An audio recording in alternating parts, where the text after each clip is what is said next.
Ok. Bom, boa tarde a todos. Para mim é uma alegria muito grande apresentar o professor, né, José Roberto da Silva, da Federal do Rio de Janeiro, do campus de Macaé, né? Eu estou com uma colinha aqui, eu às vezes me embanano um pouco com as janelas, mas, Beto, você me corrige se eu falar alguma coisa errada, mas acho que não tem muito mistério, né? O Beto, ele fez biologia na UENF, né? Aí depois, né, também, né, fez mestrado e doutorado na UENF também, com a Marílvia, que é uma referência, né, em vários aspectos, né? Uma das professoras mais, né, é, é, legais, né? Uma pessoa espetacular, né? E inteligente, né? Uma referência, né? Para quem conhece Marílvia não esquece dela, né? E o Beto, né? Fez, né, a pós-graduação com a Marílvia. Eu acabei conhecendo o Beto num, como é que fala? A gente fez parte da mesma confraria de brasileiros, né? Na Inglaterra, né? A gente acabou tem amigos comuns, né? Trabalhou com o Rod Dillon e na verdade isso, na verdade, eu tenho várias razões para gostar muito do Beto, né? Tem essa questão, né, dos amigos em comum, né, da história, né, das origens, né, e também a história lindíssima, né, que é a formação desse grupo, né, de trabalho, né, do centro da FRJ em Macaé, né, que eu acho que, não só na minha opinião, mas na opinião de muitas pessoas, é um evento importantíssimo, né, para a ciência fluminense, né. Eu fico brincando, quando eu vou lá, de que você sabe do sucesso de um país em ciência quando você olha para as universidades do interior, né? E aí eu acho que a Macaé um dia vai ser, se é que já não é, né? Tem que ser a nossa Cambridge, a nossa Oxford, né? Essas universidades, né, no interior que fazem, né, ciência de primeira linha.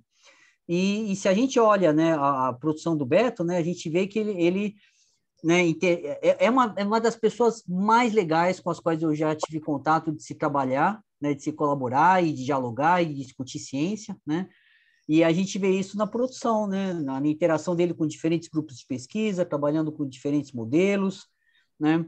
É, é, tanto com um barbeiro, quanto com mosquito, quanto com flebotomínio, né? É um professor que sempre traz, né, uma maneira, né, questões interessantes de fisiologia, de imunidade, de digestão, sempre discussões de excelente nível, né? Então, eu estou muito...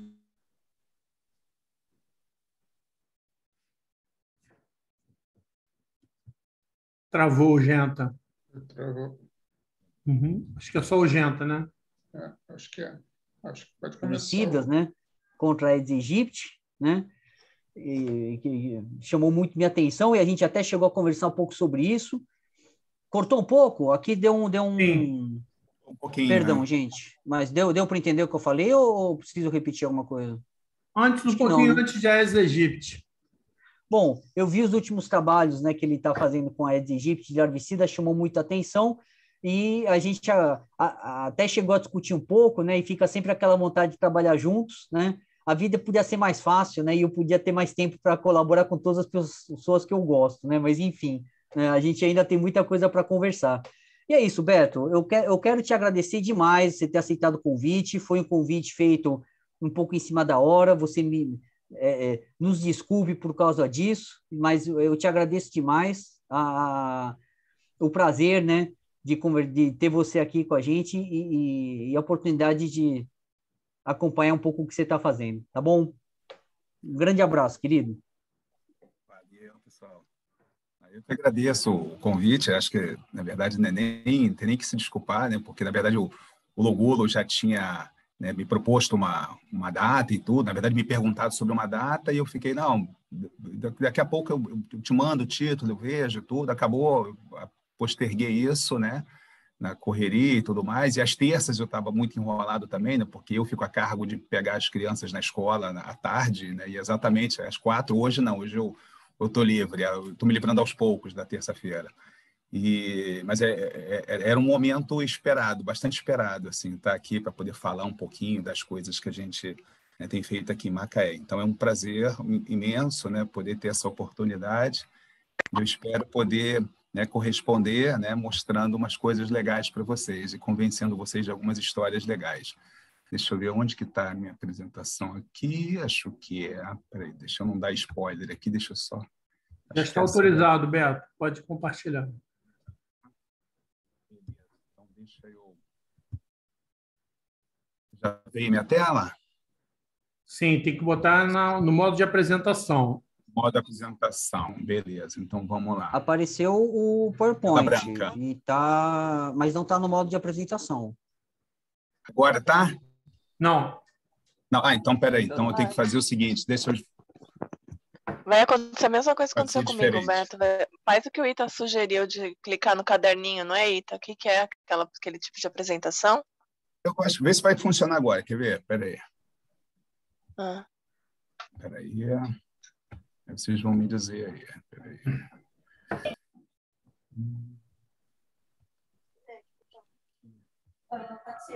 Agora vocês veem? Está em modo apresentação? Não. Não, continua o PowerPoint. Clica no botão do lado do modo de apresentação, é modo... É um caderninho Isso. aberto na Caderninho aberto. Isso. Agora foi? Ah, legal. Sim. Foi. Aí, foi. Pô, legal, não sabia disso. Maneiro. Deixa eu Tanto só... Ita. Ita, né? É um investimento Então, que beleza, eu fiz pessoal. nele, assim, tem dado resultado, sabe?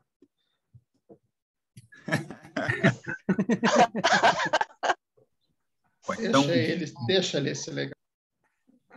Deixa ele. Isso faz bem para o coração e para a mente. Então, vamos lá, vamos começar aqui, pessoal. Eu trouxe aqui, na verdade, eu trouxe duas histórias, né, para a gente poder discutir aqui um pouquinho. São duas histórias que estão mais recentes, acontecendo com Rodnos e com lutsomia longipalpis. Rodnos já é um modelo já de longa data que já trabalhei desde a iniciação científica, então, olhando vários aspectos, né, desde a questão da detoxificação de M, né, as questões de membranas perimicrovilares, enzimas, algumas enzimas, especialmente alfa-glu, né? E flebotomínio é um modelo mais recente, né? Inclusive, eu devo bastante ao Fernando, né? Que foi o Fernando que me deu, né, alguns ovinhos, né, de flebotomínio, e hoje eu estou com uma colônia bastante interessante aqui, né, com bastante inseto, podendo trabalhar e ainda, né, estreitar algumas colaborações, né? Então, como o Fernando falou, né, assim, a gente tem alguns trabalhos também com mosquito, mas eu resolvi não trazer, porque talvez fosse ficar muito grande. Eu queria trazer uma linha mais de interação entre vetor e parasita.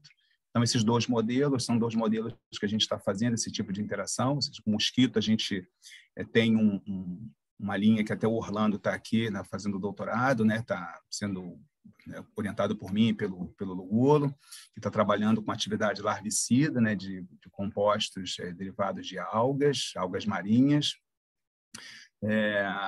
Ainda com mosquito, a gente teve um trabalho em uma colaboração com o Richard Samuels, que é trabalhando com interação fungo, mosquito e vendo a resposta imune de mosquito frente à infecção fúngica. E algumas coisas continuam, mas eu acho que eu posso falar isso até numa outra oportunidade, né? Eu vou ter o maior prazer em poder falar um pouco mais dessas histórias, né? Bom, obviamente, tudo começa com um bom time, né? Então, vou falar que, basicamente, assim, talvez algumas pessoas faltem aqui, mas eu botei essas aqui porque são pessoas que estão fazendo parte das histórias que estão correntes, né? Então, das histórias que envolvem aqui tanto Rodnos quanto flebotomínio, tá? Bom, deixa eu botar aquela... Mas aqui não tem como botar aquela canetinha, né? Está tranquilo, fica o apontador aqui, vocês veem, né?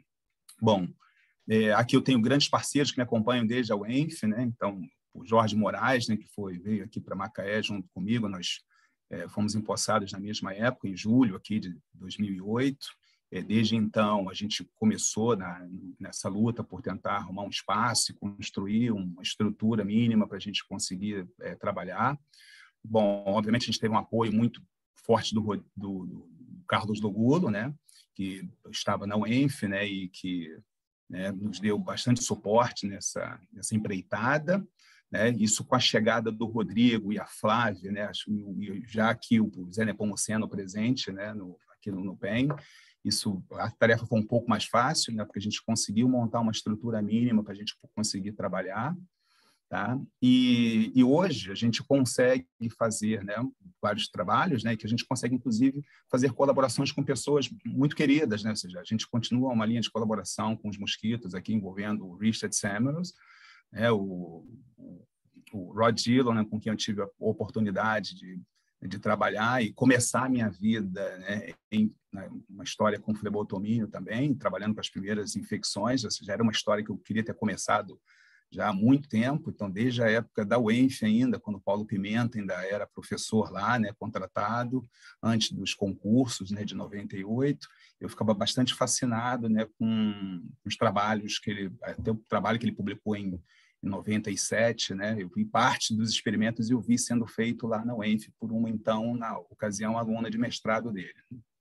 Bom, nessa história que eu vou trazer hoje, né, que basicamente aqui eu tenho uma autora importante, né, que é a Karina, que ela é responsável por maior parte dos resultados, ou se não todos, aqui com Rodnos, tá? Aí eu ia falar algumas coisas de um trabalho também da Lina, que fez o mestrado aqui com a gente, mas ia ficar muito grande, era uma parte que envolvia um pouco mais de gestão, acho que como eu falei, né, eu posso mostrar num outro momento, vou ter o maior prazer em fazer isso, né?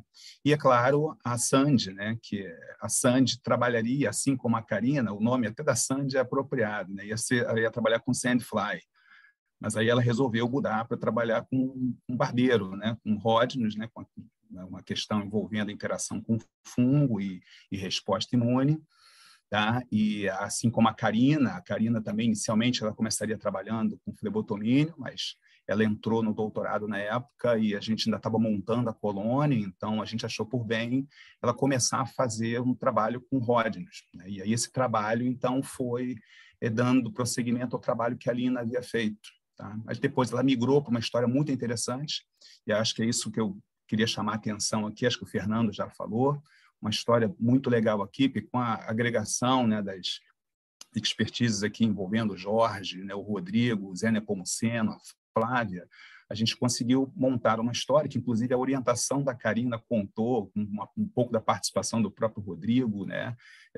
Foi fundamental nesse trabalho, o Zé Nepomuceno, um pouco da Flávia, né? Um pouco do Jorge, não sei, ou seja, eram várias pessoas para orientar, não sei se até que ponto isso ajudava ou se isso atrapalhava, né? Mas, enfim, ela foi fascinante, né, no que ela fez e se propôs a fazer.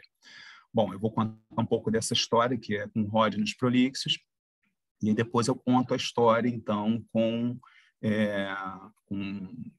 flebotomia, né? Bom, a história começa aqui com com a história desse artigo. Esse artigo aqui foi um artigo, né, publicado por uma aluna, na ocasião, uma aluna de mestrado, então, do Rodrigo, que era Vitória Tobias, uma aluna exemplar também, muito boa, e que ela desenvolveu uma linha, ou seja, começou a trabalhar, né, com a caracterização de uma small orph, ou seja, esse gene conhecido aqui como milipates, né, que é o MLPT, né, é o tarsal-less milipates, né, que na verdade é um gene policistrônico, né, porque ele tem vários peptídeos, né, numa ordem de leitura pequena, né, por isso chamada então de uma small orph.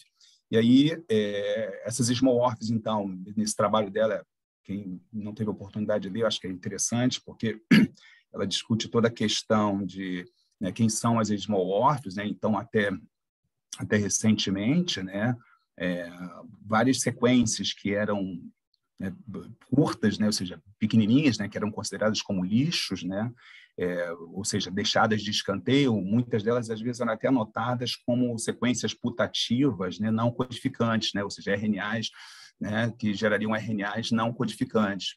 Porém, né, grande parte dessas sequências hoje, né, são caracterizadas como unidades, né, ou seja, como orphs, small orphs funcionais.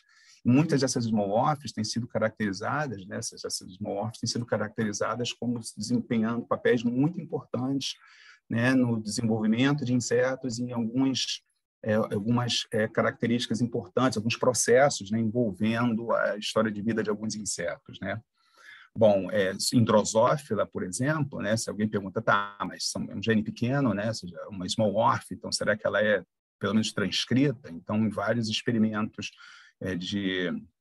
usando frações polissomais de drosófilas, né, usando a técnica de poliribossec, então isso pode ser evidenciado uma tradução em larga escala, né, de small orph, né? Então isso mostra então que elas são, né, funcionais, né, ou seja, isso é uma evidência da funcionalidade delas.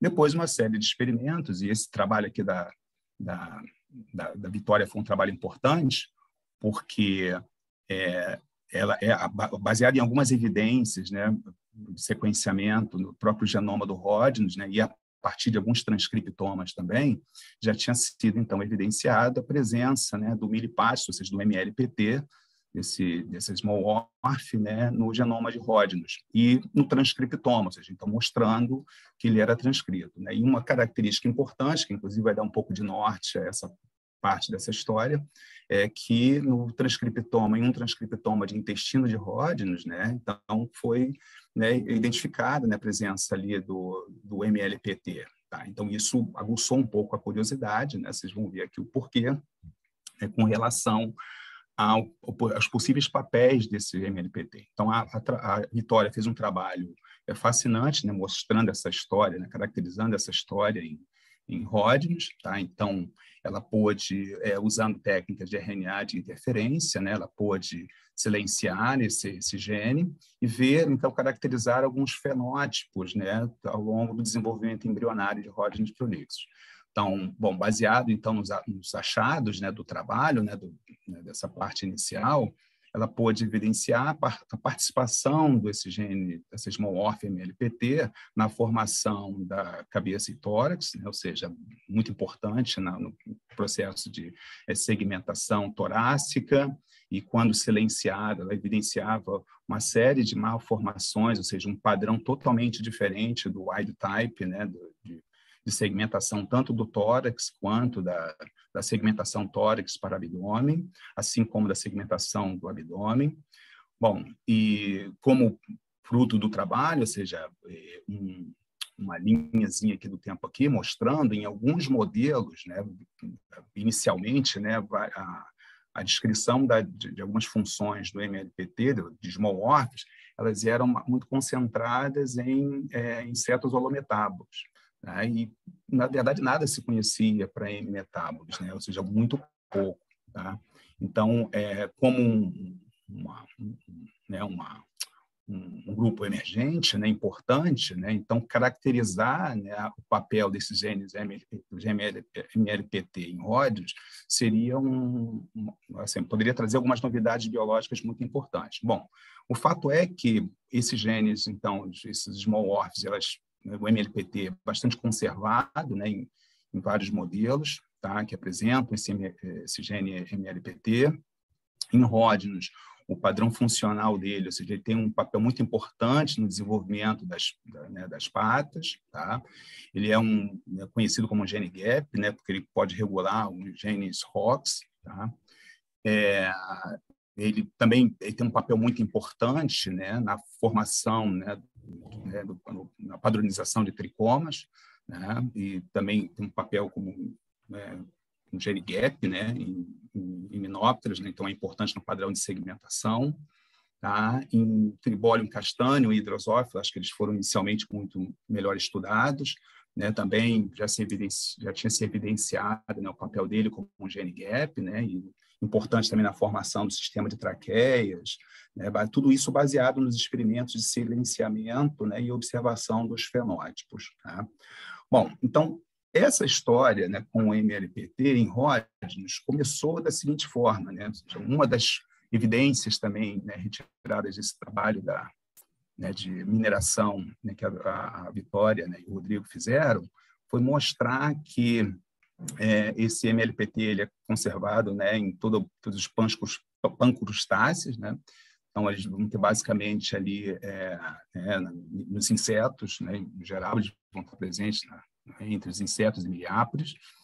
E uma coisa interessante é que se a gente olhar, por exemplo, para hemípteras, né, como o MLPT ele é um gene policistrônico, ou seja, ele tem vários peptídeos que podem ser transcritos, né, e possivelmente traduzidos, né, desses peptídeos aqui, então, esses boxezinhos aqui em vermelho, em verde aqui, por exemplo, mostram, né, alguns pedaços, né, desses peptídeos, aqui o alinhamento desses peptídeos, mostrando que eles são bem conservados entre os hemípteras. Isso é interessante, porque eles são, por exemplo, esse verde aqui, ele é um peptídeo exclusivo de hemípteras, tá?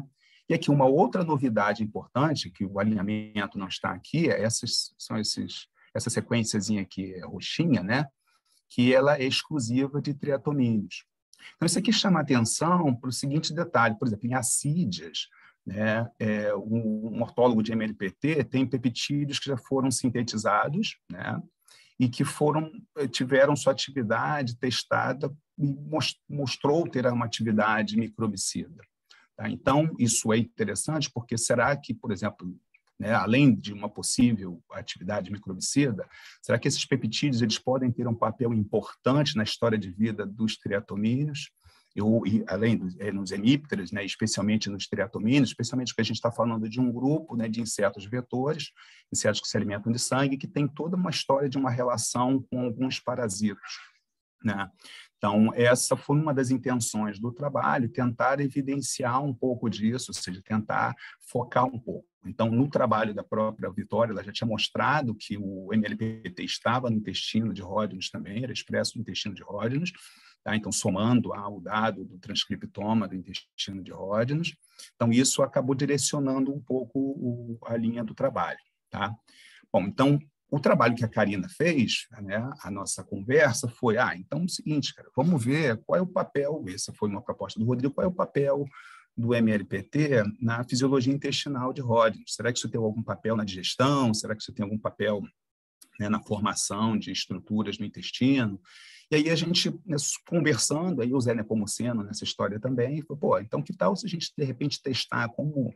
Né, em outros modelos a gente tem peptídeos que têm atividade microbicida, então será que o MLPT poderia ter alguma atividade que pudesse impactar a infecção, né, do Trypanosoma cruzi em Ródionus? Então daí começou essa história. Tá? Bom, o Ródionus, né, como todos já sabem, né, de alguns seminários inclusive, né, já aqui no próprio artropódio, né, o Ródionus ele é um inseto hemimetábulo, né? Então, isso é outro detalhe importante, porque juntar cada vez mais dados sobre a função do MLPT em um hemimetábulo, né? Bom, o seu intestino, né? A gente sabe que quando ele se alimenta de sangue, ele armazena o sangue na porção anterior do intestino médio. Esse sangue, então, ele é passado para o intestino médio posterior, né? Onde acontece a digestão, tá? E depois do intestino médio, os dejetos, né, algo que vai ser excretado, é estocado aqui no intestino posterior, também conhecido como reto, e então ele elimina na forma de defecação, junto com urina e tudo. Tá? Inclusive o parasito, né, que é o Trypanosoma cruzi, que é vetoriado por triatomíneos, no caso Ródionus também, né? Esses triatomíneos eles adquirem as formas tripomastigotas sanguíneas a partir de um repasto sanguíneo. Algumas horas após a ingestão desse sangue com as formas tripomastigotas, eles são convertidos, né, a formas epimastigotas, que então iniciam um processo de multiplicação. Bom, então, quem teve a oportunidade, por exemplo, de ver o trabalho da Márcia, ela mostrou ali, né, uma série de dados importantes que ajudam a explicar, né, o que tem ali no intestino médio e que ajuda esses epimastigotas a terem uma atividade proliferativa bastante intensa ali, né? Isso tem a ver com um pouco de M, estresse oxidativo e atividade mitocondrial, né? Depois de alguns dias, né, essas formas, então, epimastigotas, elas sofrem metaciclogênese, né, e se convertem a formas tripomastigotas. Isso aqui lá na região do intestino posterior, aqui também chamado de hindgut. E aqui tanto a organização estrutural quanto o ambiente desse hindgut vai ser importante para o sucesso dessa metaciclogênese, tá? E, então, essas formas metacíclicas, né, os tripomastigotas metacíclicos, são as formas infectivas que, num próximo repasto sanguíneo, após ele defecar, ou seja, quando essa porção aqui se enche, né, ele esvazia parte do conteúdo do reto, e os parasitos são excretados, né, através das fezes, e isso, então, aumenta a chance dele entrar em contato com a corrente sanguínea por orifícios gerados pela própria picada ou por ranhuras. Obviamente, outras formas de infecção envolvem a ingestão de suco proveniente ou de cana, né, ou seja, né, ou de alguns frutos, né, e acidentalmente os triatomínios são macerados e, né, isso pode ajudar na disseminação do parasito, ou em formas de transfusões sanguíneas em regiões que, por exemplo, você não tem o vetor, né? Bom, a história em mamíferos ou seja, essas formas tripomastigotas então penetram nos vários tipos celulares e são convertidas a formas amastigotas que vão se proliferar, destruindo esse tecido aos poucos, e aí rompem essas células e invadem então outras células, então estabelecem, né, uma parte do ciclo, tá? Bom, então, claro, esse aqui vai ser um dos enfoques do nosso trabalho, mas lá para o finalzinho dessa história vocês vão ver em que pé está. Bom, conhece a distribuição, né, da doença de Chagas, né, que é causada pelo Trypanosoma cruzi. Então, esses números, né, ainda são assustadores, né, para uma doença, né, como a doença de Chagas. 6 a 7 milhões de pessoas são infectadas por Trypanosoma cruzi, né, somando as várias partes do mundo. Tá, em torno de 75 milhões estão ainda em áreas com risco de infecção. Então, a doença de Chagas é uma doença que tem uma alta prevalência aqui nas regiões aqui na América do Sul e Central, nas Américas do Sul e Central, com alguns spots aqui na América do Norte, tá? Um pouco na Europa. Bom, aqui a gente tem os vetores, né? Em algumas partes aqui da Europa a gente não tem os vetores, então uma das explicações pode ser exatamente a infecção por outras vias que não simplesmente carreada por vetores, tá? Mas isso aí é uma outra história, tá? Mas aqui é só para mostrar a importância, né, de estudar quaisquer eventos, né, ou novidades biológicas que podem implicar, né, em alguma vantagem para desenvolvimento de estratégias para combater a transmissão do Trypanosoma cruzi, né, que ainda é bastante letal, né? Isso ainda causa bastante perdas, né?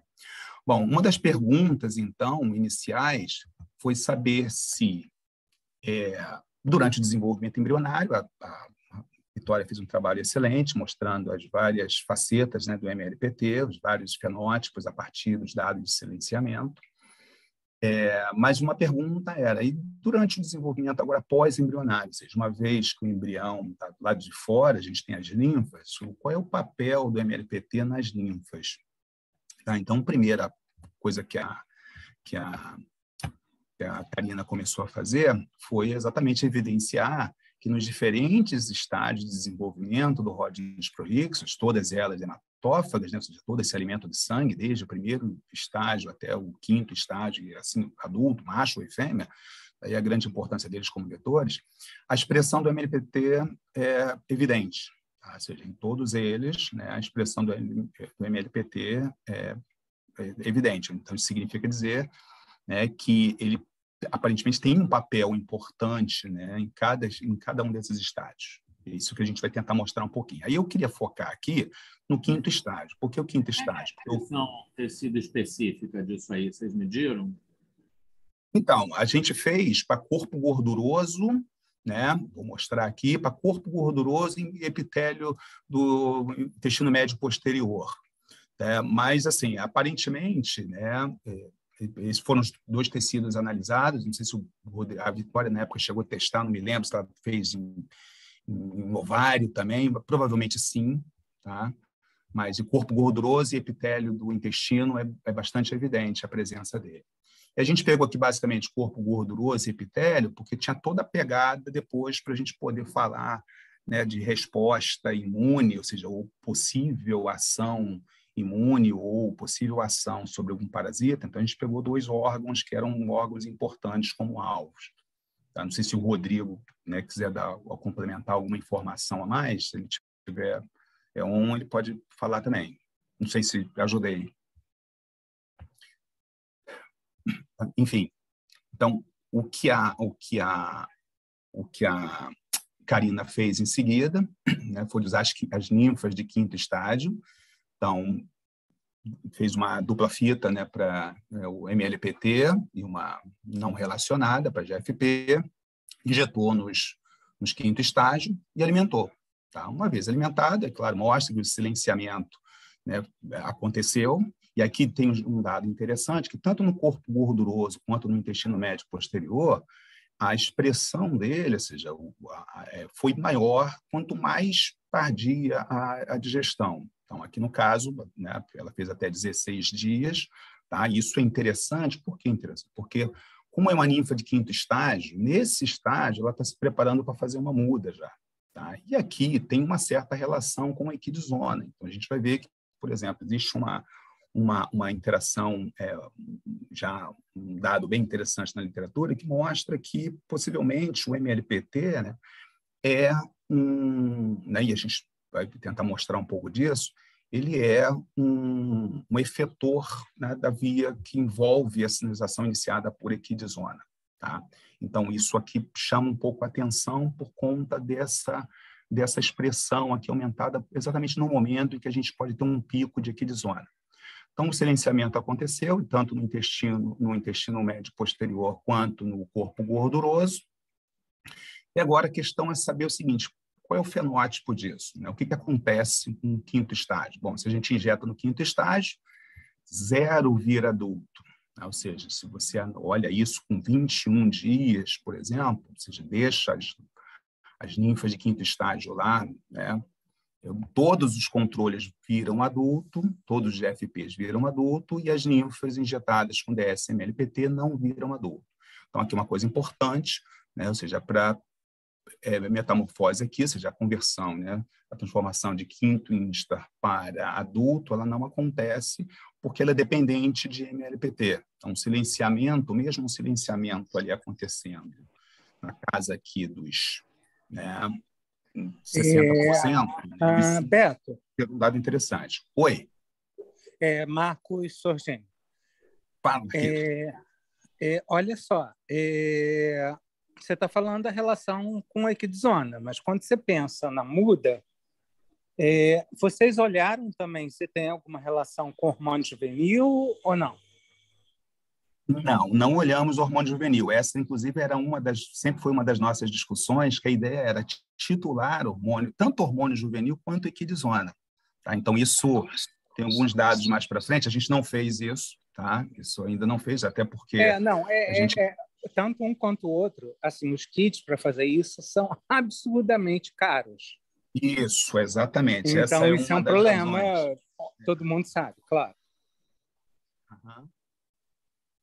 Essa foi uma das razões. Mas me diz uma coisa, mas ele digere o sangue? Então, esse é um outro dado que daqui a pouco vocês vão ver, tá? Aqui para frente. Tá? A gente vê que tem um certo prejuízo não sei dizer na digestão, mas no fluxo, né, do conteúdo de uma porção do intestino para outra. Isso tem evidências que mostram que sim. Tá? Isso é interessante. Bom, se a gente injeta em 4º estágio também, ele também não faz a muda para 5º estágio. Tá? Então, isso está, beleza, consumado, tá? Já está bem, né, o crédito já está tomado. Mas aí, então, essa relação com a equidizona, que tem uma coisa interessante, até a Cecília falou bem disso no seminário dela, e acho que a literatura e a colaboração do próprio grupo, né, do Eloy, da Patrícia, mostrou isso também, né, dos trabalhos seminais do Wigglesworth também. Após o repasto sanguíneo, né, a gente tem, então, os sinais, né, que são desde componentes do próprio sangue, né, ou componentes que envolvem a distensão do abdômen do inseto, né, que vão estimular, então, a secreção aqui pelo protocérebro, né, do hormônio protoracicotrópico, que estimula, então, ou seja, produzido pela corpórea cardíaca, que estimula a glândula protorácica a secretar, né, a equidizona. Tá, então, durante as mudas, né, a gente tem um pico, né, de equidizona que se contrasta, né, com a queda do hormônio juvenil para ela poder fazer a muda. Né? Então, a gente tem sempre... Ou seja, na verdade, desculpa, isso acontece aqui no último estágio. O hormônio juvenil alto, a gente tem os picos de equidizona, tá, que precedem cada muda, e a equidizona, então, é um importante regulador dos eventos que vão ser responsáveis pela maturação da cutícula nova, né, do processo de equidise propriamente dito, e alguns eventos celulares que vão culminar com o sucesso da muda. Tá? Bom, além disso, a equidizona também tem um papel muito importante, como já mostrado com os dados lá, usando a azeractina, né, que interfere na capacidade de síntese e secreção de equidizona, que elas vão interferir, ou seja, a ausência da equidizona interfere negativamente, ou seja, tem um impacto negativo na produção das membranas perimicrovilares. Isso, e as membranas perimicrovilares são importantes no processo de interação com os parasitos, né, no caso do Trypanosoma cruzi. E, claro, né, a Cecília mostrou isso bem no trabalho publicado em 2021, né, que a própria azeractina, ou seja, interferindo quimicamente na síntese, na produção de liberação de equidizona, você interfere também na resposta imune. Então, confirmando dados, né, já reportados de que a deficiência de equidizona torna o Rodnos mais imunossuprimido. Bom, então, nessa história ainda, então, a equidizona, ela também... Então, onde entra o Milipates nessa história? Então, o Milipates, ele é tido como um drosófilo, por exemplo, né? A equidizona, ela controla a expressão do gene Milipates, tá? E aí esse Milipates, ele tem um papel importante, por exemplo, na ativação, no processo de ativação de um fator de transcrição Shevin-Baby, que na forma como repressor é convertida por uma modificação pós-traducional na sua forma ativa. Isso aqui, por exemplo, é importante para a organização de filamentos de actina e para a organização e produção dos tricomas, tá? Isso em embriões. Tá? Bom,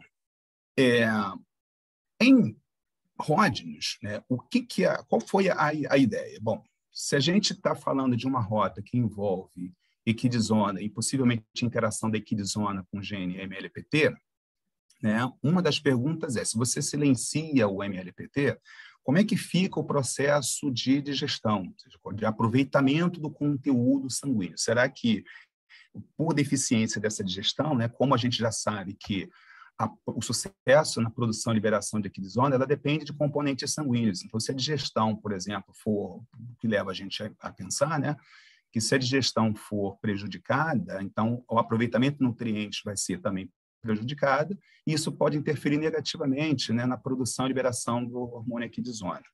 Bom, então, o que a Karina fez nos insetos silenciados e no controle, ela fez uma pesagem, ela checou a massa desses até os 16 dias, né, dos insetos, né, depois de um repasto sanguíneo. Então, isso não afetou a massa total dele, a massa global, isso não afetou.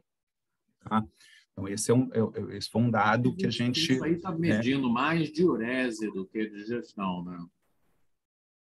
Mas com 16 dias você já tem digestão, o conteúdo do intestino médio anterior já... Mas a diferença... Com 21 dias ele já come de novo. Mas o que mede bem é você dissecar e medir a quantidade de proteína no crop. E também foi feito, a gente fez isso. Aqui, essa queda brusca aqui... Beto. Oi. Então, querido, quando você olha outros parâmetros, tipo produção de ovos, eclosão, isso muda? Então, eu não sei te dizer isso. Talvez se a Karina fez, eu não sei se ela processou esses dados. Tá? Mas, aparentemente, assim, a gente... Porque, na verdade, é o seguinte, o bicho que desce MLPT, ele não faz muda. Então, ele não vira adulto. Então, ele não se transforma num indivíduo maduro para produzir ovos. Não, tá certo, tá certo. Então, ele não produz ovos. Então, se a gente mede... Beto, uma perguntinha. Esses insetos que você silenciou, vocês tentaram realimentar ou não? Então, na verdade, eles foram primeiro injetados e depois foram alimentados. Mas o problema, assim, que eles... eu vou mostrar uma figura aqui, o intestino anterior, né, ficava mais inchado durante mais tempo. Então, acho que a gente não conseguiu... Pelo menos acho que a gente nem tentou, acho que a Karina nem tentou fazer oferecer uma segunda alimentação para eles. Tá? Seria até uma coisa interessante, de repente, ver se ele consegue comer de novo. Eu não sei se ele tem um estímulo para conseguir comer de novo. Isso é uma questão interessante também para se olhar. Né? Bom, obrigado. É legal, maneiro. Bom, então, aqui, Pedro, então, ó, medindo proteína total no intestino médio anterior, então a gente assim não vê uma diferença tão significativa. Você já tem uma tendência a aumentar, mas isso não deu uma diferença assim estatisticamente significativa, tá? Então, comparando até os 16 dias, ele ainda tem, né, o mesmo teor de proteínas aqui, assim, comparando o controle com o DSM-LPT, apesar de cair um pouco, não cai exorbitantemente, né? Como é que fica a cara do posterior? Porque o anterior normalmente está... Então, aí no posterior, o que acontece? Na verdade, mediu a hemozoína. Aí, o que a gente fez também, acho que eu não sei se eu botei a figura aqui, foi fazer o seguinte, dissecar o intestino posterior, aí você pegava o conteúdo e corria um gel para detectar hemoglobina no gel. Em bichos com DSM-LPT, né, pelo menos em um gel, eu vi a Karina revelando isso, tinha um maior teor de hemoglobina do que no intestino dos bichos GFP, DS-GFP. Mas aí, aqui tem um detalhe interessante, se a gente for comparar aqui, né, o teor de proteínas, tá? Aí aqui é hemozoína, tá? Então, se extrai hemozoína do intestino posterior, o que acontece aqui? Aí você fala, pô, mas o bicho DS-MLPT tem mais hemozoína, é mais eficiente para fazer hemozoína do que o GFP? Assim, na verdade, não, porque o que parece estar acontecendo, com um dado que a gente vai ver mais para frente, é que parece que o fluxo intestinal nessa região ele é mais lento. Tá? Ou seja, a peristalse é diminuída, né, de forma bastante significativa. Esses dados são até um dado interessante, porque ele casa um pouco até com a história lá daquela NOX5, né, e da deficiência de urato lá, que a Carolina mostrou naquele trabalhinho lá, que também você vê também, na verdade, uma interrupção do fluxo sanguíneo. Tá? Então, a gente tem um fenótipo muito parecido no intestino, se você compara o DSM-LPT com os dados daquele trabalho. Tá? Acho que ele vai aparecer daqui a pouco. Mas espera aí, a digestão não está alterando as hidrólise de proteína. Basicamente, o gráfico tem o dado. Como é que forma mais hemozoína? Tem menos hemozoína no reto? Não, então, exatamente. Acho que chega menos no reto. É o que mostra aqui. Se você medir M total no reto, tem menos no DSM-LPT do que no GFP. Então, na verdade, a impressão que dá é que isso se acumula um pouco ali no intestino médio posterior e deixa de chegar no reto. E aí, se você pegar o conteúdo do reto e compara aqui com o reto do GFP com DSM-LPT, então a diferença é marcante mesmo. É bem mais claro, tá, do que no controle. Tá? Então, parece que chega menos no reto mesmo. Né? Inclusive, um dado que a Karina tinha, que a quantidade a defecação deles era diminuída, assim, em níveis não tão gritantes, mas tinha diferença, tá? No número de spots, assim, de fezes, comparando o controle GFP com o DSM-LPT. Então, parece que, ou seja, eu vou mostrar um outro dado aqui, que pode levar a gente a concluir. Olhando o cara, o peristaltismo está diferente? Isso. O movimento é diferente? É diferente. Deixa eu mostrar aqui. Ó. Eu vou mostrar o dado daqui a pouco, só para mostrar aqui a cara do intestino. Ó. Se você comparar aqui, né, aqui 6 dias, aí está tudo igual, né, 18 dias, aqui ainda tem um bololô, né, mas aqui assim já começa a dar umas engrossadas. Tá? E aí, com 24 dias, ele ainda tem um conteúdo, né, apreciável ainda dentro do intestino. Tá?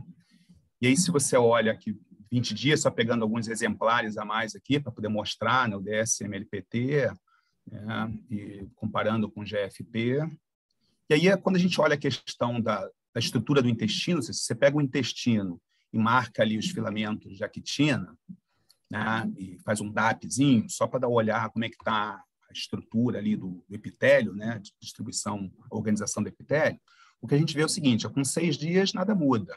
Tá? Então, você está aqui tranquilo, vê aqui os filamentos de actina, aqui marcado como faloidina, DAP, a distribuição dos núcleos aqui muito parecida, tanto no DSM-LPT quanto no GFP. Mas, quando você olha com 18 dias, ou seja, naquele momento um pouco mais tardio, que você vê isso aqui, ó, tá? Ou seja, aqui o DSGFP comparado com o MLPT, você vê uma desorganização, ou seja, os filamentos de actina meio que desaparecem, some, não se forma da mesma forma como no controle. Tá? E isso daqui, né, foi somado a esse dado aqui, né, isso aqui é só mostrando um dado que saiu recente aqui do grupo lá, até de José Maurício Albuquerque, né, que ele é até egresso da UENF também, eles mostraram aqui que a equidizona ela modula, né, esse arranjo ultraestrutural mais lá do rim de gut. Tá? Então, assim, eles não olharam ali o intestino médio posterior, aparentemente no trabalho não tem nada mostrando isso.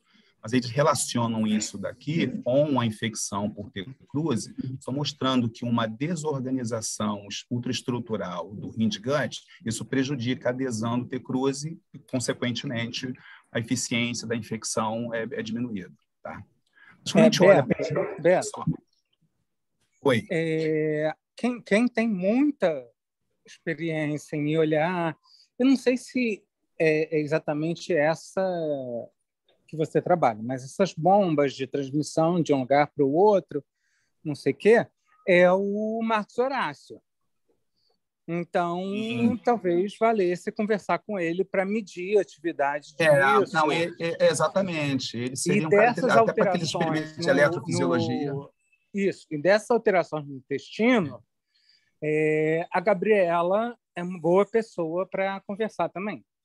Sim, exatamente. Essa é uma das intenções aí futuras, porque a gente uma vez já tinha conversado sobre aqueles experimentos de eletrofisiologia que o Marcos Horácio faz para poder medir, né, de uma forma um pouco com mais acurácia esse potencial de, né, peristaltismo deles. Então, via atividade mesmo de eletrofisiologia do intestino. Então, para saber o quão prejudicado isso está, comparando um com o outro. Eu acho que até a questão da bomba, até para alimentação, isso que, na verdade, foi você que tinha falado, né? Ou foi o Genta? Alguém falou da questão de se ele tinha tentado dar uma segunda alimentação para ele, ou seja, avaliar até a atividade da bomba cibarial também seria interessante. Né? E aí, claro, a organização ali, como é que estão as células tronco-intestinais, por exemplo, o potencial proliferativo dessas células, como é que está? Então, acho que essa é uma coisa interessante para se analisar também. Me pareceu meio chocante a tua figura da faloidina ali, porque simplesmente não tem mais tecido muscular. Não tem, exatamente. Não tem tecido muscular. Aqui, se você fizer um corte histológico convencional, a célula muscular está lá, só que sem com a actina desorganizada, sei lá. Então, na verdade, eu acho que a gente não tem esses cortes ainda. Tá? Esses cortes ainda não tem. Porque acho que uma forma interessante de fazer essa visualização é exatamente com esses cortes aí, transversais, para a gente poder olhar as fibras musculares. Tá? Que às vezes você tem, mas está num padrão tão desorganizado que você não tem como fazer as contrações. E você não pega nem a marcação aí por deficiência dos filamentos de actina. Simplesmente. Não mexe. Ele mexe, mas mexe bem menos do que no controle. Tá. A Karina até tentou fazer um esqueminha para poder medir a peristalse, claro, ainda de uma forma ainda não muito acurada, mas fazendo movimentos por minuto, ou seja, desde que se escravizou. Filmou, exatamente. Só que aqui eu não consegui botar o filminho aqui, não sei se ele vai passar. Está passando. Tá a Flávia aí falando no fundo.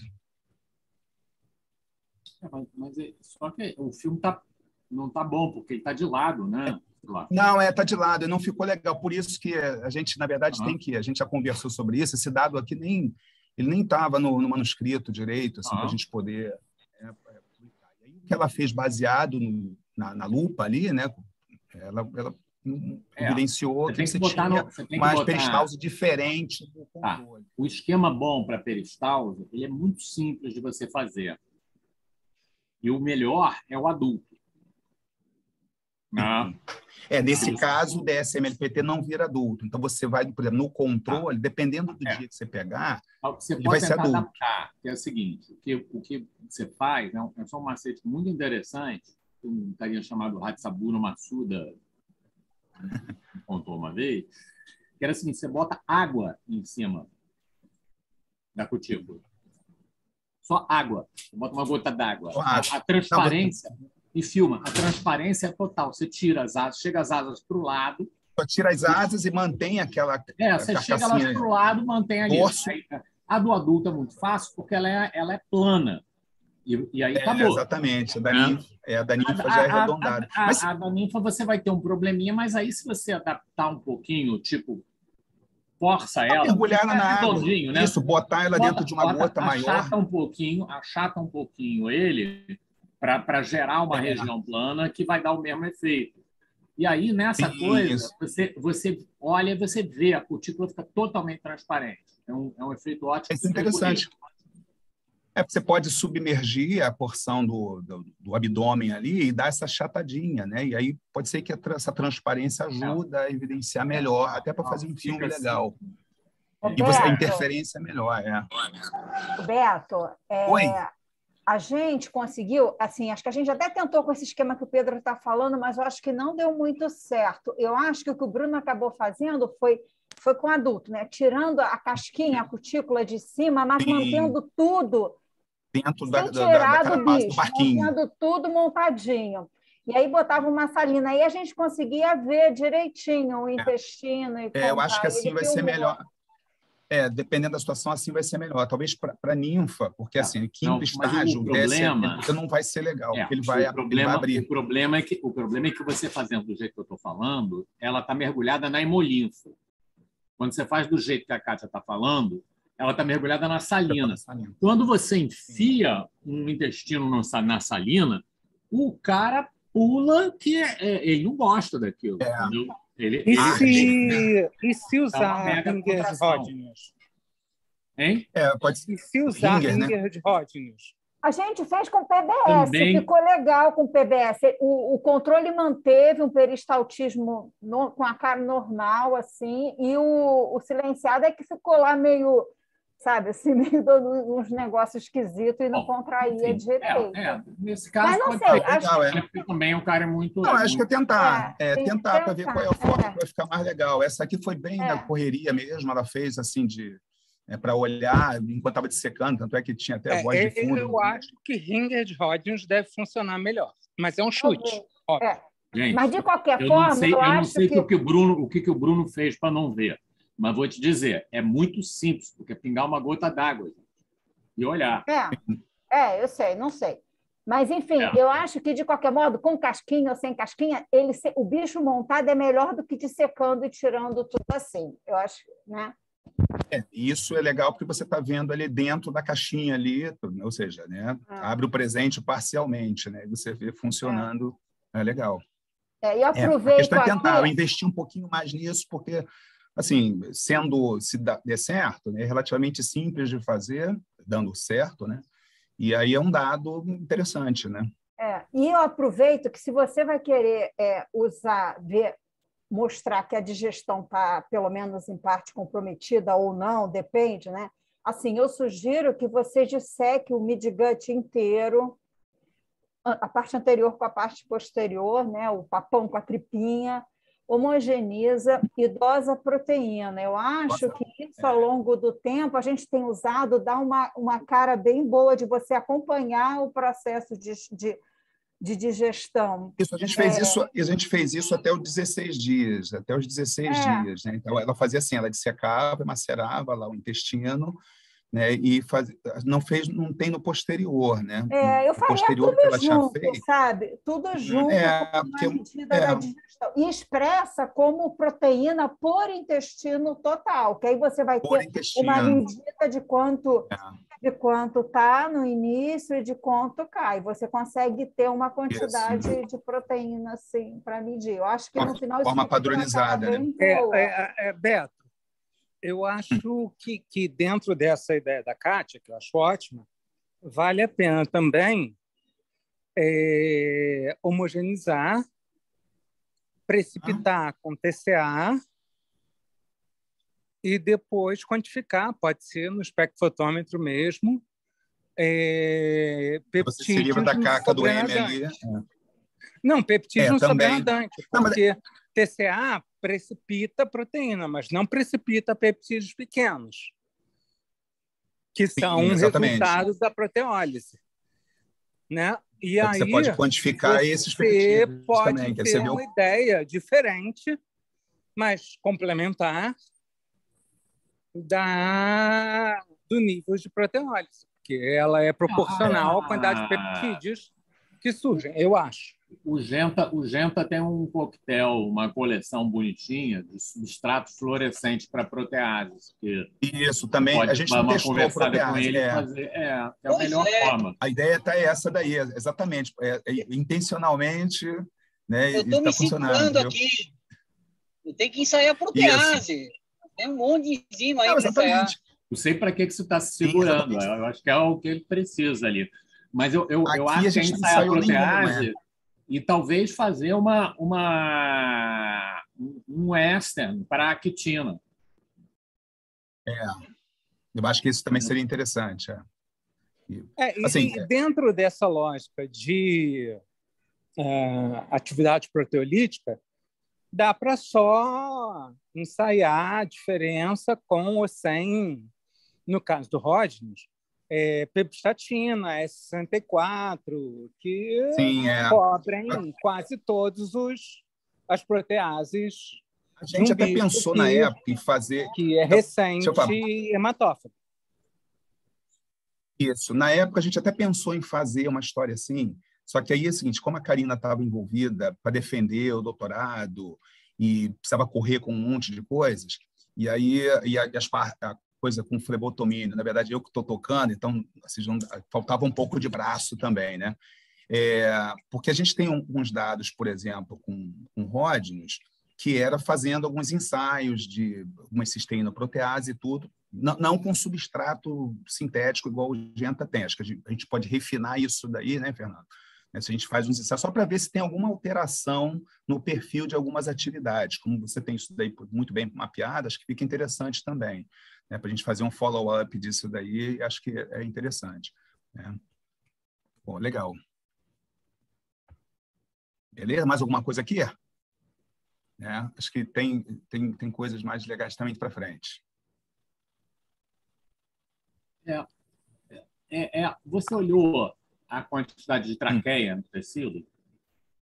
Não, nesse modelo aqui não. Na verdade, acho que a Vitória tinha olhado, mas era só em embrião ainda, recém-eclodido, acho que tinha olhado alguma coisa, porque isso tem interferência na quantidade de traqueia formada. Mas eu não sei para ali de quinto para adulto, ou seja, tanto no controle, né, ou só no quinto, no bicho silenciado, acho que a Karina não chegou a fazer. A gente não chegou a fazer isso, não.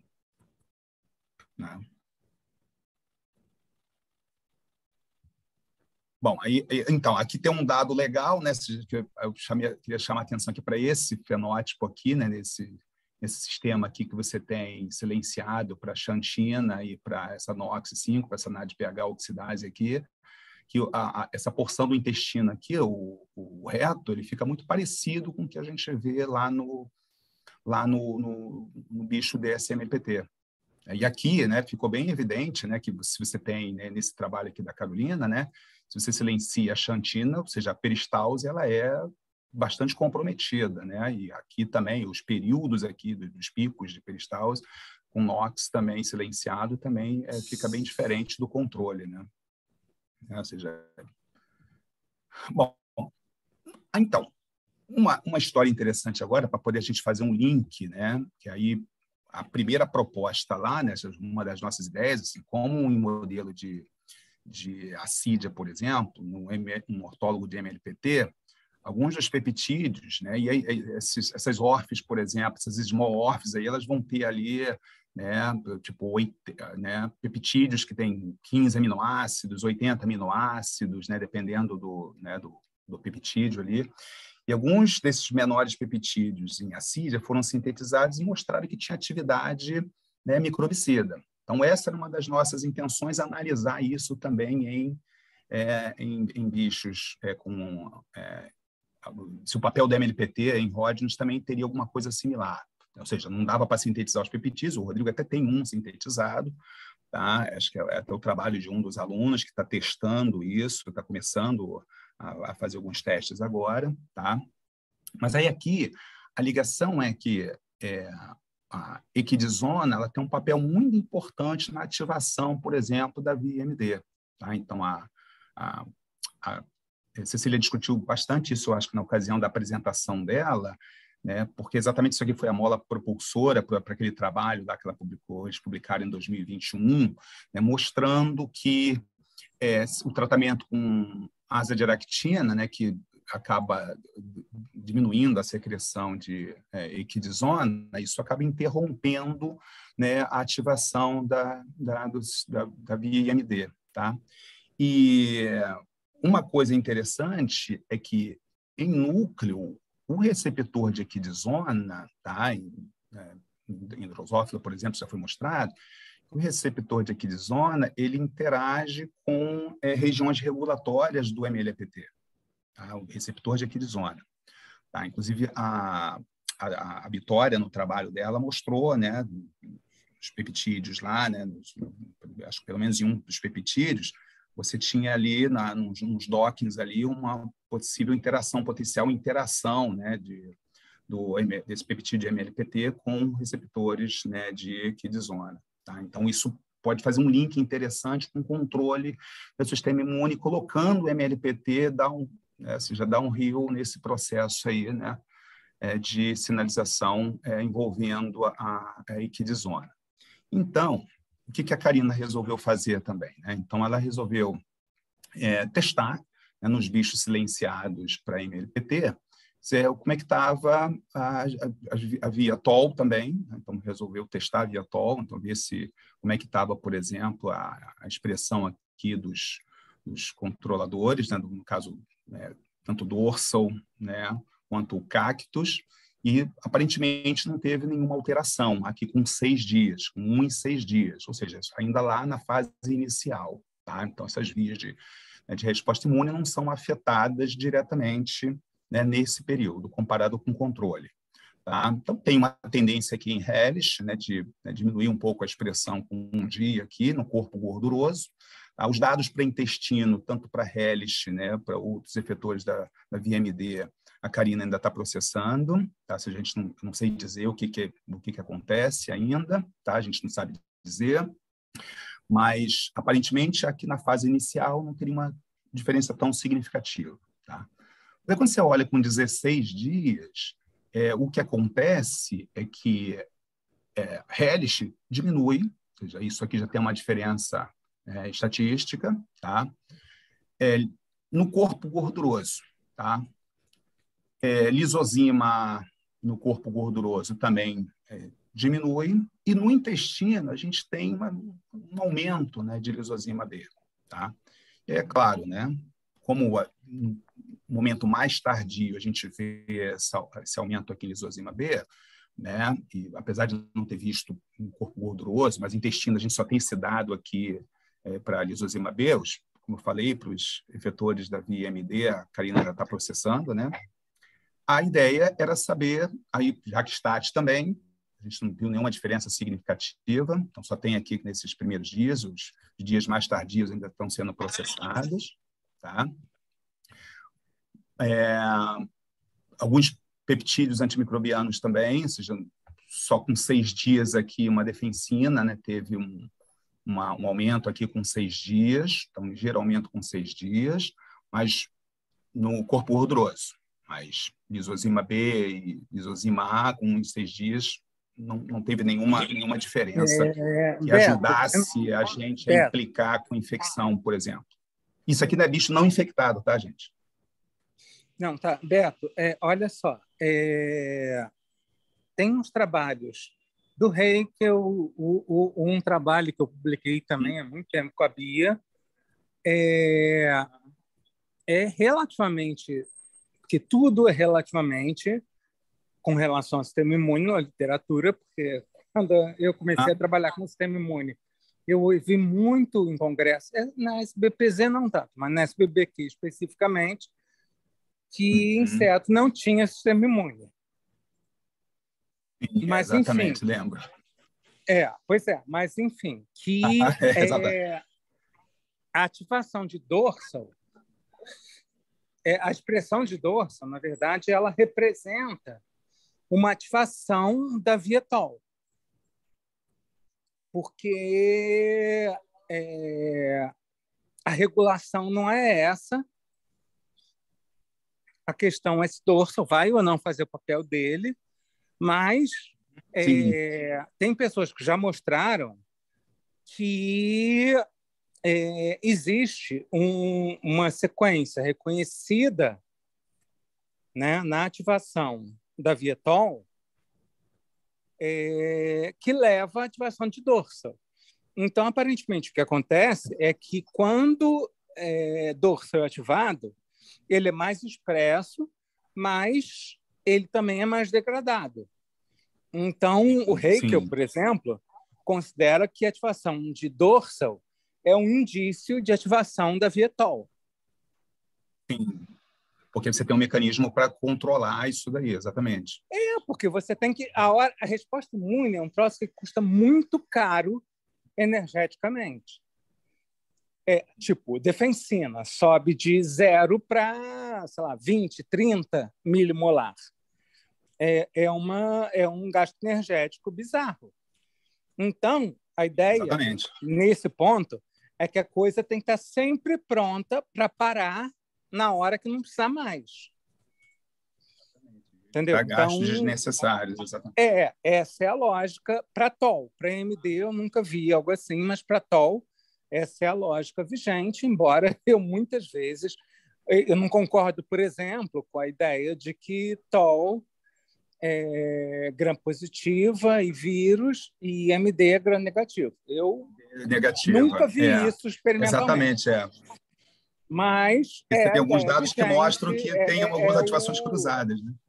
É o paradigma vigente. Então, ok. Não, isso faz sentido, todo sentido do mundo mesmo. Interpretar desse jeito, porque realmente interpretar dado de quem sobe e quem desce é algo muito relativo, né? Para você falar, está ativo ou não está ativo, né? Então, subiu, não está ativo. Fora que comparar Drosophila com um bicho hematófago, é um bicho que come o tempo inteiro, com um bicho que come numa situação muito específica, é muito complicado, né? Tem que ser levado em consideração, totalmente. Eu colei ali, Beto, um link para um anticorpo no repositório de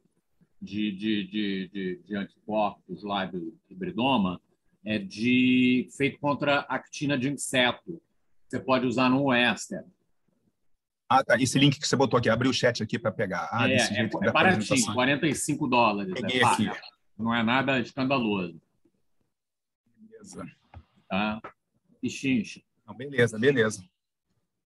Rapidinho dá para fazer e porque desovar umas histórias aí e confirmar. Faloidina, a pergunta é se tem actina ou não. Você pode fazer um qPCR, mas se você tiver um qPCR e um Western, você diz assim, olha, a actina tem, mas não está organizada, ou não tem actina.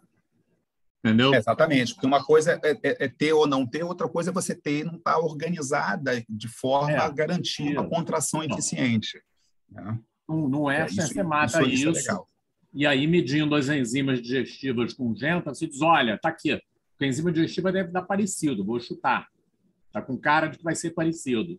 Então, você vai dizer assim, olha, é bem seletivo. Exatamente, está com toda a cara. Músculo e tal, Mas pelo menos você vai por eliminação. Então, você mostra que não tem nenhum comprometimento das funções digestivas, mas você tem um comprometimento, por exemplo, da estrutura do epitélio por deficiência de actina, por exemplo, ou por desorganização. Isso é legal. E aí os cortes histológicos também ajudam bastante, né? Acho que somado, só vem a somar mesmo. Valeu, legal. Beleza. Bom, aí aqui são algumas conclusões, né, parciais, né, dessa primeira parte aqui, né, que aí o corpo gorduroso, né, foi bastante responsivo ao silenciamento, né, e a expressão parece ser bem significativa no corpo gorduroso. Aí é isso que a gente estava acabando de falar aqui, né, desse comprometimento aqui na marcação dos filamentos de actina. Então, claro, isso merece uma observação mais especial, até para a gente garantir se tem ou não, se tem, ou seja, se a questão de estar desorganizado ou não, a questão da peristalse, né, só a gente, né, confirmar legal. Então, a apresentação é legal, porque a gente pode discutir isso, né, e anotar tudo. Acho que a Karina também está anotando um monte de coisa, né? E aí a excreção, tá? Isso pode comprometer a excreção, e, é claro, o processo de muda interrompido, isso foi fato, né, baseado nos dados de silenciamento de MLPT, né? Bom, aí seguindo a história, o que a gente resolveu fazer? Né? Juntar, né? Botar o parasito nessa história, botar T-cruzi nessa história, tá? Então, o experimento inicial foi, agora com bicho, tudo aqui é com bicho infectado, tá? Então, daquela mesma forma lá, a massa corporal aqui, ela não tem diferença se você compara DSMLPT com GFP, tá? Então, aparentemente, esse decaimento da massa corporal, não me lembro se ela fez dosagem de proteína, vou passar aqui, de repente, não sei se tem. Tá?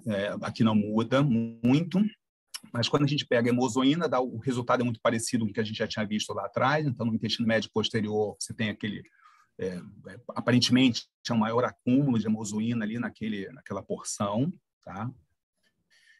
No intestino médio anterior, está aqui proteína total, então, realmente não varia. Então, que foi só lá no CROP, né? Só lá no intestino médio anterior.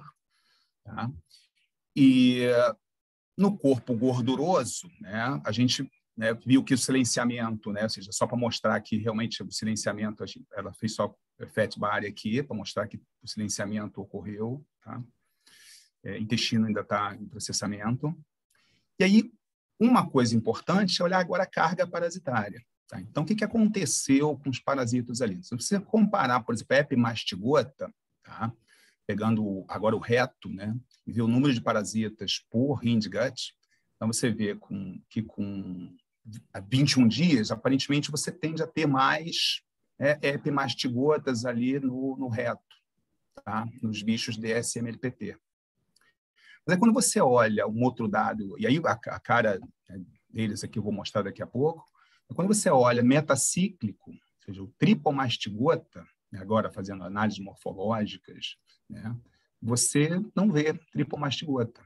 Tá? Ou seja, aparentemente você não tem tripomastigota. Tá? Então, de alguma forma, né, o MLPT ele é importante também para sustentar a metaciclogênese do T-cruzi. Agora, se essa metaciclogênese é por conta de algum efeito direto, né, de algum peptídeo MLPT ou alguma via, algum mecanismo, né, que age no epitélio e a rebote você acaba pegando o parasito, a gente não sabe. Ou se é simplesmente pela questão de desorganização estrutural dali do hindgut, né, aquele trabalho ali de 2022 ali, né, que o pessoal mostrou lá que a deficiência de equidizona, ou seja, acabava gerando uma desorganização estrutural ali do reto, e isso acabava diminuindo a eficiência de adesão do parasito ali e diminuía a eficiência, né, da metaciclogênese. Tá? Então, essa é uma questão a ser avaliada. Mas o fato aqui, que foi importante, é mostrar que a metaciclogênese aparentemente está comprometida. Tá? Isso é um dado que hoje a gente pode dizer que ele está mais robusto, né? Porque tem menos tripomastigota do que no controle. Tá? Apesar de não afetar a carga de formas epimastigotas. Se já afeta, se tende a aumentar, mas tripomastigota, a forma infectiva, isso tem menos. Tá? Você tem quase nada, né, na verdade. Isso, do ponto de vista de controle epidemiológico, isso tem um impacto interessante. É claro, a gente precisa só mostrar, através de alguns outros dados, para mostrar se esse efeito pode ser revertido por tratamento. A gente pensou em fazer experimento, por exemplo, bota mais equidizona para saber se você pode, só para mostrar que, olha, mesmo tendo equidizona e você botando equidizona em excesso, né, pode não ser efeito da equidizona. A gente estaria mostrando um processo, né, downstream, né, da equidizona, e aí num papel desempenhado pelo MLPT. Tá? E aí, nos bichos silenciados, aí tem foi só umas fotos que a Karina teve, né, de umas formas intermediárias que a gente não caracterizou ainda, né, foi só o machado, né, aqui nos bichos silenciados para MLPT a gente conseguiu encontrar, né? Isso é bem frequente, mas não tem nenhuma análise morfológica assim, qualitativa para poder dizer, olha, tem mais formas assim do que assado. Só a única coisa que dá para afirmar é que tem menos tripomastigota do que epimastigota. Né? Isso dado, né, com a experiência do Zé Nepomuceno, né? Bom, e aí, isso casa um pouco com os dados, se a gente levar em consideração o link entre equidizona e controlando a atividade de MLPT, né, isso pode, um experimento que a gente vai tentar fazer nos bichos também, aqui silenciados e mesmo não silenciados, para tentar repetir o fenótipo, é com azidiractina. Mas, assim, comparando com os dados já da literatura, muitos dados são muito parecidos, ou seja, só que aqui eles veem até uma redução da carga total de parasitos, né? E, consequentemente, de formas tripomastigotas. Beto? Não sei se alguém ia falar, era quem? A Márcia? Márcia. Oi, Marcinha. Ovo? Ovo. Ovo. Fazer agora o nosso ministro da Educação, ovo. Deixa eu te perguntar. Quando você olha para o inseto, você vê alguma diferença ali nos tubos de Malpighi dele? Então, a Karina observou diferença na coloração dos tubos de Malpighi. Tá? Mas, assim, a gente não fez um registro fotográfico. Assim, ela deve ter isso em algum lugar, mas, assim, uma das coisas bem evidentes é uma diferença na coloração dos tubos de Malpighi. E aí ela correlacionou isso, inclusive, com a diferença ali naquela coloração do conteúdo ali que está no reto, né? Então, isso pode ser um causa-efeito, A composição do reto ali é diferente. Uma coisa que... Eu ia sugerir que você colocasse cruze ali, que você colocasse epimastigota nessa... Entendi, para usar aquela urina ali para tentar induzir ou não uma metaciclogênese, ver se você consegue fazer... ali é uma mistura de fezes e urina, não é? Isso, exatamente, mistura de fezes e urina. Para ver como as células ficariam ali, observar um pouco, se você conseguiria. Acho que você não vai conseguir uma metaciclogênese efetivamente, mas se você conseguiria intermediários, assim. Porque uma das isso é coisas interessante. que a gente vê... Bom, classicamente o protocolo de metaciclogênese é o urato, né? Isso, uma das coisas a gente queria quantificar o urato ali. É você tirar nutriente, né? É deixar colocar num meio pobre. O urato induz a metaciclogênese ali, colocar urato, Então, e aí e a gente sabe que ali, né, biologicamente, ali naquele sistema dele dentro do inseto, tem muito urato ali que vem da urina, né?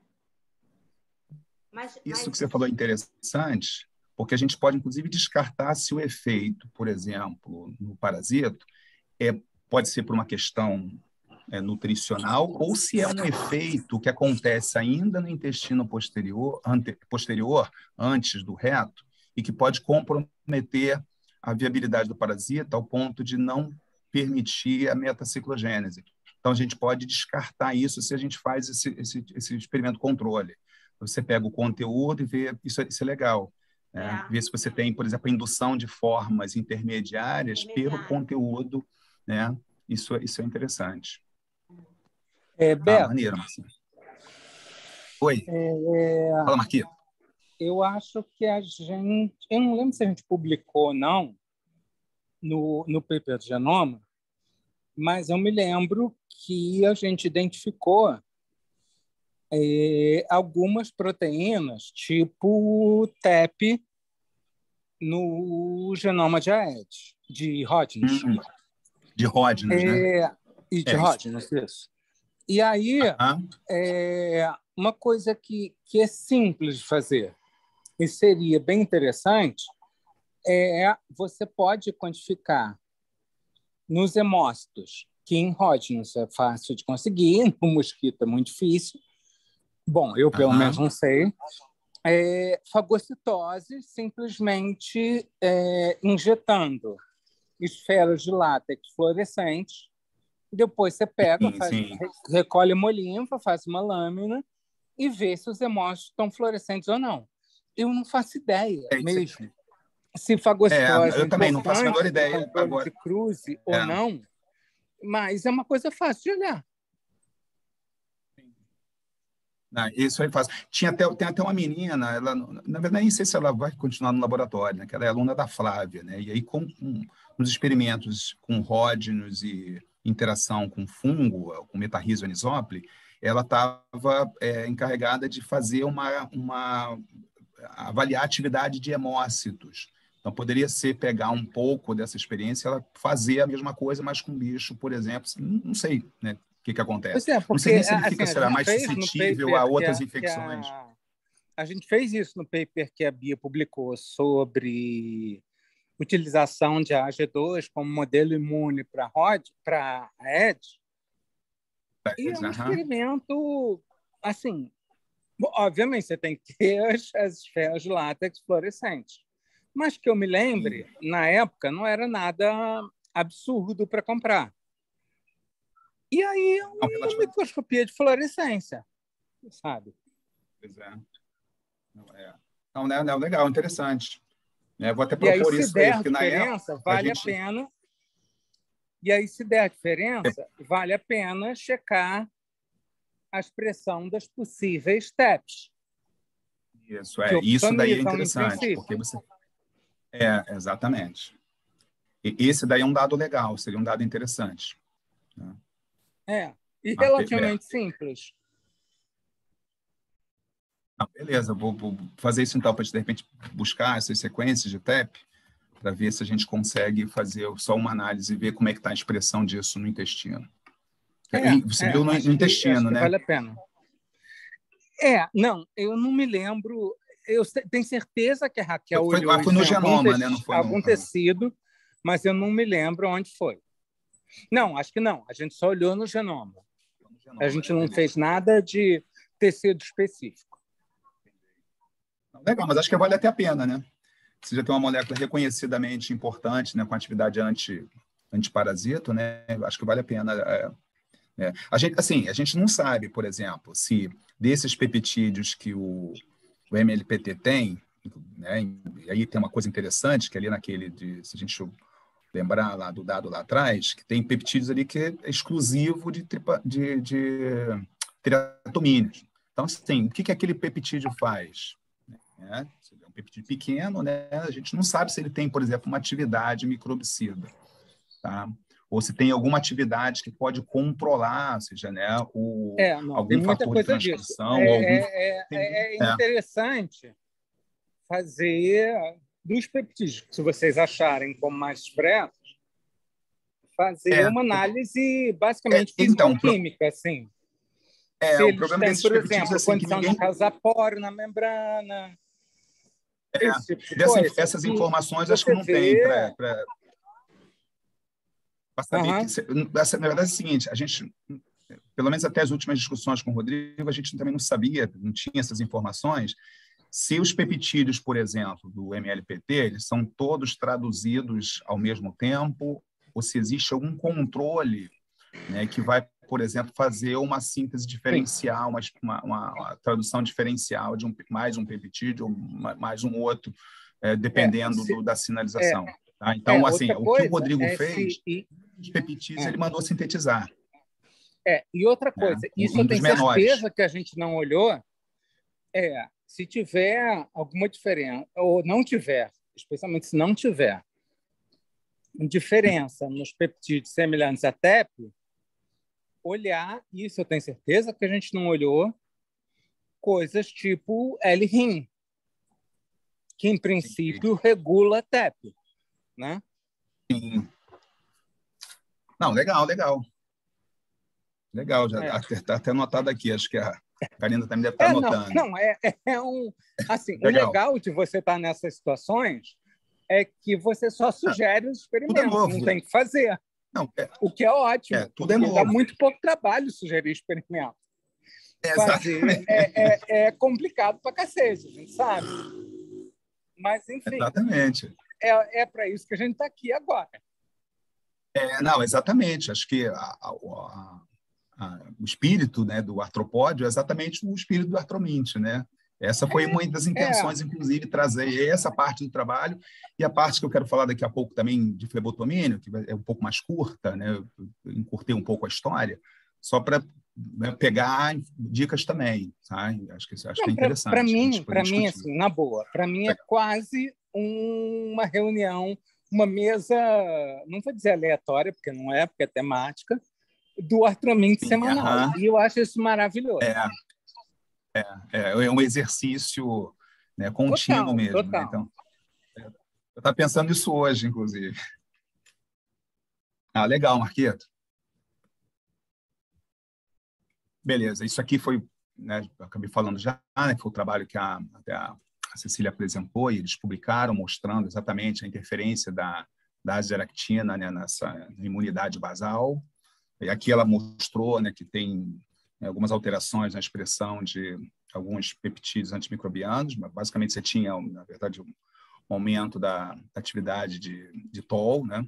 Eu não vou me alongar mais, acho que eu termino por aqui, né? Acho que eu queria muito agradecer a oportunidade de poder falar um pouquinho com o grupo aqui. Eu quero muito agradecer as pessoas aqui, né? O próprio Rodrigo aqui, que tem sido um parceiro fenomenal nessa história toda aí, dentro do laboratório, mesmo a gente estando em espaços adicionais, né? Não vou falar em espaços separados, a gente está com espaços adicionais dentro do NUPEM, mas as coisas têm funcionado legal. Ao Carlos, né, que também tem sido um parceiro muito importante, não só para mim aqui em Macaé, mas para vários outros docentes aqui de Macaé.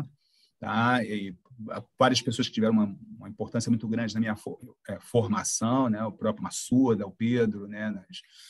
Em conselhos, em artigos, colaborações que a gente acabou publicando junto. Óbvio, faltam várias pessoas aqui, né? A própria Geórgia mesmo, que a gente tem, né, começado, a gente tem uma colaboração com uma aluna dela, que inclusive acho que a aluna dela vem aqui amanhã fazer umas coisas com flebotomínio, né, a Lê.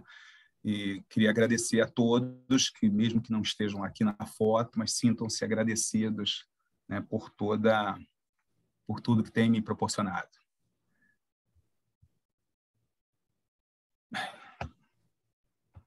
Beleza? Acho que a discussão foi legal, né, mesmo longa, mas acho que foi interessante. Então, só esses dados de flebotomia, Ita, que eles não tem nada publicado.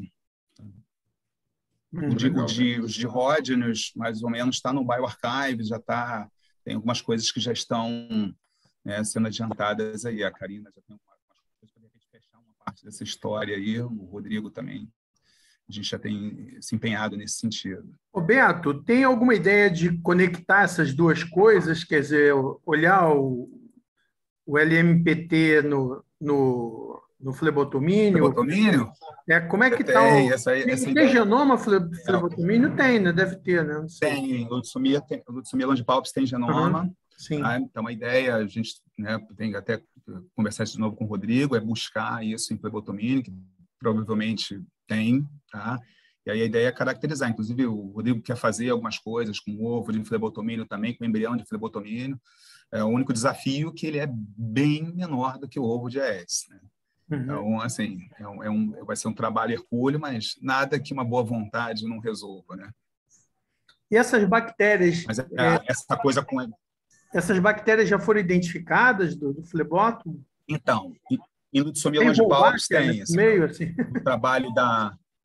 Então, acho que Volbach, acho que até o grupo lá do Valenzuela, do Jesus, eles acharam algumas anotações para Wolbach lá, assim, fazendo um sequenciamento, uma metagenômica lá. Acho que tinha alguns registros de Wolbach, mas assim, não me lembro o quão significativo era isso. Mas tem essa microbiota, esse próprio paper que eles publicaram mostrando, né, a importância da microbiota para a infecção, né, de Leishmania infantum e Lutzumia longipalpis, eles mostraram, inclusive chegaram a gênero, né, das bactérias para poder mostrar, né, quais permaneciam no intestino, e é meio que um fingerprint, né? Você tem, você consegue diferenciar o bicho que comeu só sacarose do bicho que comeu sangue, do bicho que comeu sangue infectado com Leishmania.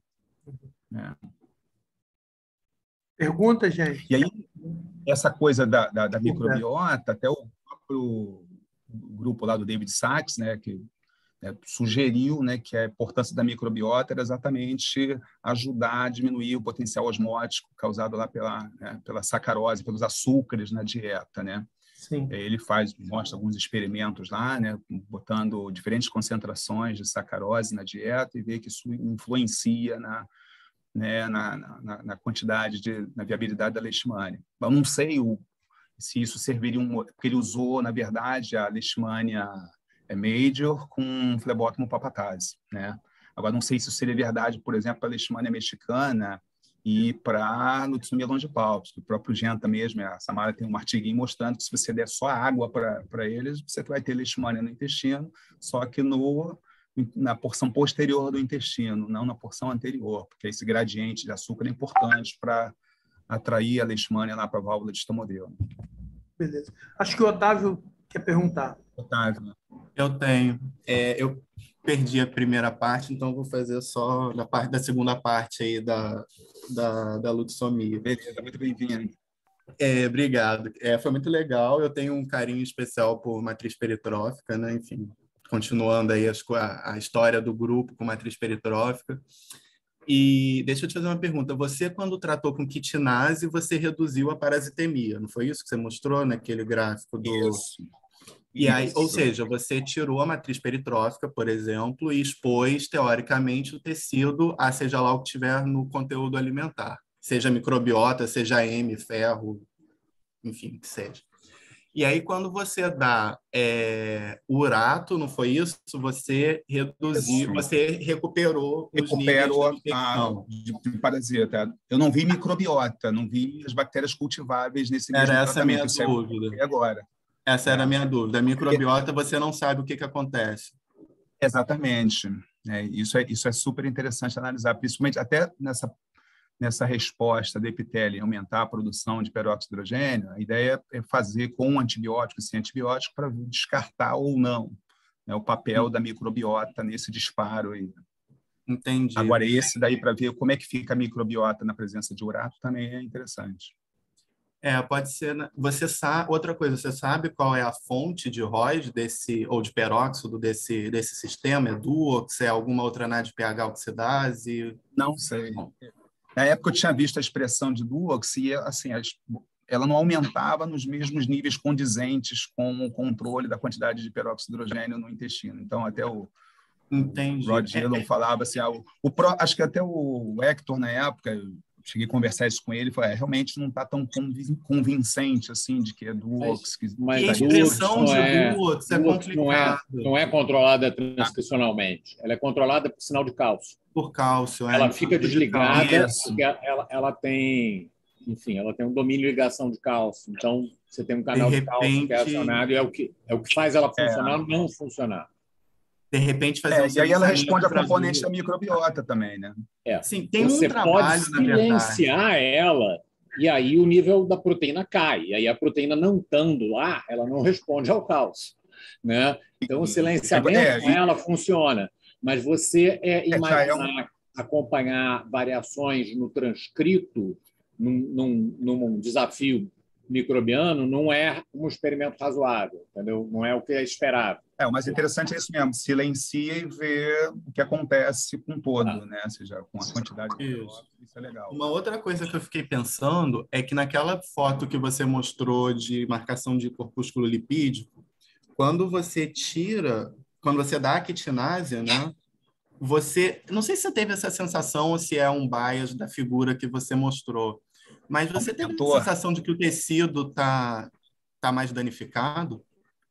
Então, não dá para dizer isso, porque eu só fixei ali e marquei. Fiz um DAP junto com NIORAD, né? Eu não fiz uma ultraestrutura, por exemplo. Isso é legal para ver, até para ver microbiota. Mas, assim, quando falo dessa questão da microbiota, eu tenho uma coisa que eu tenho carregado na cabeça, que é o seguinte. Qual é a microbiota importante para o intestino do bicho ali? Ou para a leishmania, por exemplo, essa coisa? É a que fica no espaço endoperitrófico? É alguma coisa que fica no espaço ectoperitrófico?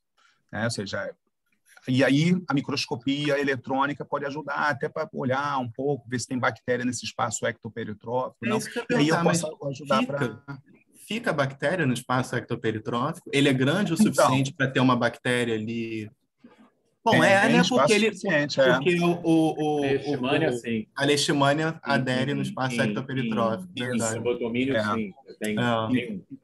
E bactéria fica ali no espaço ectoperitrófico. Então, a ideia é essa, assim, por exemplo, o que acontece dentro do espaço ectoperitrófico, não sei, quais são as bactérias que permanecem ali depois de todo o caos ali de digestão e tudo mais. E até com fatores da própria leishmania. Agora, e no espaço ectoperitrófico, né? Tudo bem que é um desafio, né? Você tentar separar, né, a matriz peritrófica do epitélio de flebotomínio, de mosquitos. Na verdade, mosquito não é tão difícil, né? Agora, de flebotomínio é far worse, né? Você tentar fazer isso, porque ele é muito pequenininho, né? Bom, acho que era isso. 0,6 microlitros de sangue, pô. Não, tudo com flebótomo é chato. Valeu, obrigado, querido. O Marcos levantou a mão aí, não sei se tem mais alguém. Beleza, tá aqui. O Genta também. Oi, Beto. Queria te dar parabéns pela sua excelente apresentação. Bom, como todo mundo, né, desse grupo, eu preferia muito discutir os dados com você pessoalmente. A última vez que a gente se viu, na verdade, foi quando você fez. Eu fui a um churrasco na sua casa, em Macaé. 2018, exatamente. Adorei seu fundo de tela.